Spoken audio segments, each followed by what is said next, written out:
David McGee and Mike Lester, who are doing something special this weekend here in Thunder Valley. When I'm in the grandstand, something that I always find is that a lot of people come to the drags because of the sound and the speed and the fury, but some of the technical stuff that goes on, they don't really know. What's going on in Super Gas? What's going on in Super Comp? Well, this weekend, the folks at Bristol have tried to alleviate that problem. You guys are speaking to the fans out there who don't know things and giving them the opportunity to ask you questions. Give me the setup. Okay, we're calling it Thunder Valley 101. It takes you back to your freshman year in college, and we're trying to answer those kinds of questions. We're trying to address issues that fans may not understand.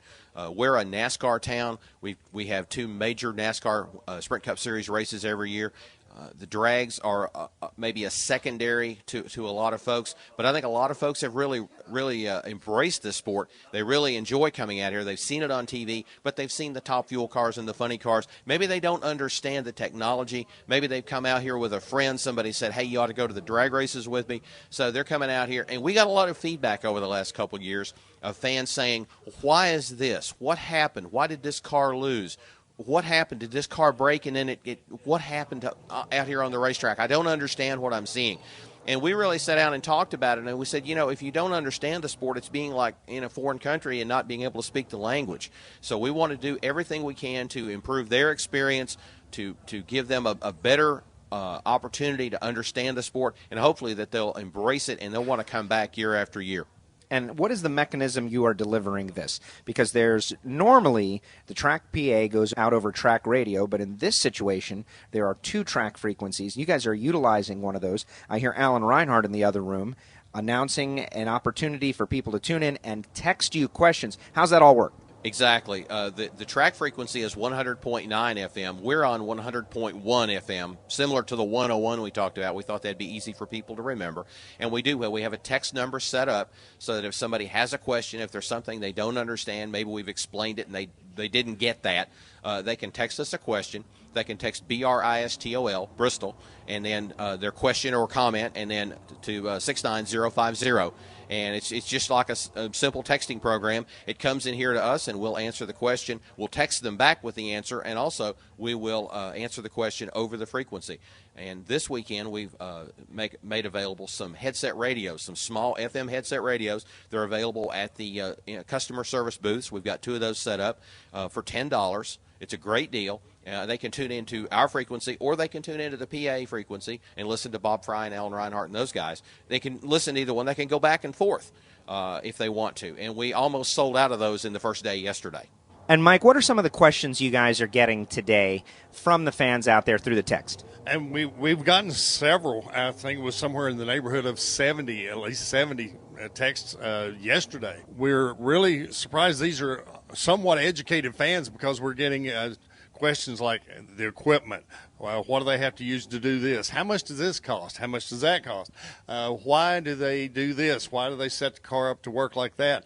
They're wondering about throttle stops, like David just mentioned. Why does the car fall on its face right after it leaves the starting line? I don't understand that. Why does one guy get to lead before the other guy? Basic questions where through surveys we've found out over the years that when fans come to the first race, they see that stuff, they don't understand it, chances are you're not going to see them back. So this is a concerted effort from Thunder Valley, Bristol Dragway, to educate the fan. That's where you're going to build your fan base. You educate the fans, the more they understand it, the more they're going to come back. And you've taken on one of the more difficult tasks in drag racing to describe the super categories with throttle stops, something that I think every educated fan has had to do in the grandstands. Why are they falling on their face? What's the point? Why would you go slower when you can go faster? Every Super Comp car can run in the 7s, yet they're running 890s. But with a little explanation, it is one of the more interesting, exciting classes because the drivers are driving both ends of the racetrack. And that's something we've tried to convey, the complexity, the difficulty, the challenges that the drivers face. We tried to help people actually sit in the race car mentally. We were approaching it as like we're sitting next to them in the grandstands and trying to explain it to them. Hopefully they can hear us a little better than if we were sitting in the grandstands. And, David, I understand that you are quite the expert on Bristol and Bristol Dragway, having authored a book And maybe we have a copy of it here. Look at that. Bristol Dragway. How about that?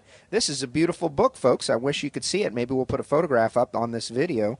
Hey, you got a lot of shots here. This is great. I'm going to have to take this from you. And excellent stuff. How did you decide to get involved? How long you been coming to this racetrack? And if you wrote this book, you are obviously an expert. We're opening a whole new door. Okay, I'm not sure expert is the right word, but if that's what you want to say, that's... If you write a book, you're an expert. Those are the rules. Okay, very good. I'm an expert then. Made my first trip to Bristol in 1980. Became involved with the old IHRA back in the 1970s as a freelancer. Actually moved here and went to work for IHRA in 1983. Was here until the association moved to Texas. Opted not to go west with the association when Billy Meyer purchased it from Larry Carrier. Stayed here, but stayed involved in IHRA, stayed involved in motorsports. And so had freelanced basically for IHRA Drag Review up till about 1996 till that operation was relocated to Norwalk, Ohio.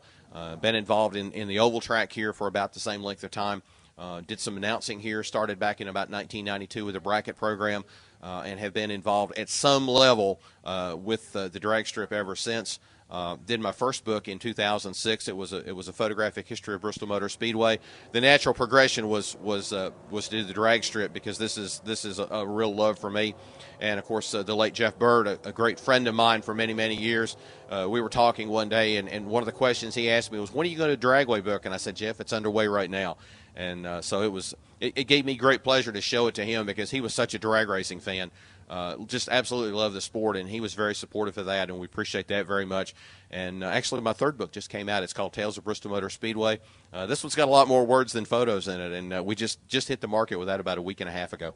Speaking of the market, where can people out there listening probably saying, I would love a Bristol Dragway book, where can they pick it up? Absolutely. Any of my books, you can go to Amazon.com, you can go to BarnesandNoble.com, BooksAMillion.com, Borders, any of the online booksellers, certainly stocking all of my products. And if you're local in the greater East Tennessee, Southwest Virginia area, any of the local bookstores have them.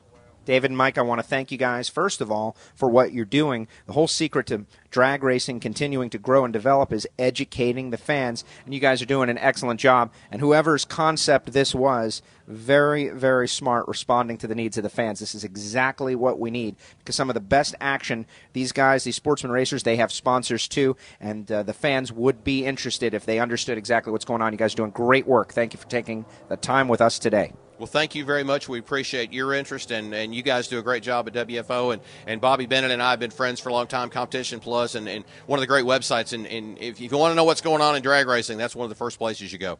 Absolutely. And, Mike, thank you as well. Thank you. We appreciate it. And you're helping us promote this idea. Because, like you say, I think it's going to be an answer to a lot of people's questions and increase the fan base with all drag racing. And to all those other tracks out there listening in, this is a great concept and a great idea duplicated because the fans are participating and loving it. Thank you, gentlemen. Appreciate it. Thank you.